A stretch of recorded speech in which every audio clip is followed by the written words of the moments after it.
Nagmula pa po sa iba't ibang bahagi ng mundo ang mga lumahok sa Ironman 70.3 Triathlon na ginawa sa Cebu. Ang mga nanalo alamin sa pagtutok ni Mark Zambrano.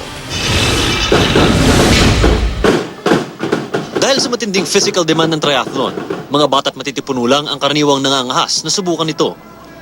Pero hindi nagpapigil dito ang 76 years old Malaysian na si Yi She Moon at ang 62-year-old na Indonesian na si Agnes Safford. You just have to want to do it. I wake up in the morning and I want to go exercise. So that for me, it's easy in the sense of I get up at 5 in the morning, I go swim or I go run or I go bike or I go do something.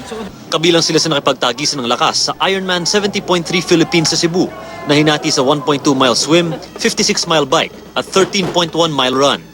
Itong 1.2-mile swim leg ng Ironman Triathlon ang itinuturing ng marami na pinakamahirap na bahagi ng karera. At ngayong taon, mas malaking pagsubok ang haharapin ng ating mga triathlete. Dahil nga sa sama ng panahon, malakas ang hangin at buhos ng ulan at pati ang dagat, malakas ang alon. Ang iba, napakapit na at humingi ng saklolo sa mga rescue kayak sa dagat.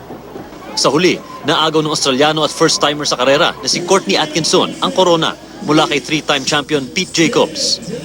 Natapos niya ang karera sa oras na 3 hours and 58 seconds. That had a lot to do with the crowd over in Cebu City, and I looked forward to going through there each time, and then the run, I mean, it's amazing. Training lang talaga yung ginawa ko sa Laguna with my coach Matt. Women's overall champion si Caroline Steffen ng Switzerland. Top Filipino female finisher naman si Jenny Guerrero. Sumali rin ang ilang celebrities tulad din na Drew Arellano at ang Black Eyed Peas member na si Apple Diab. Mula rito sa Mactan Island, Cebu, Mark Zambrano nakatutok, 24 oras.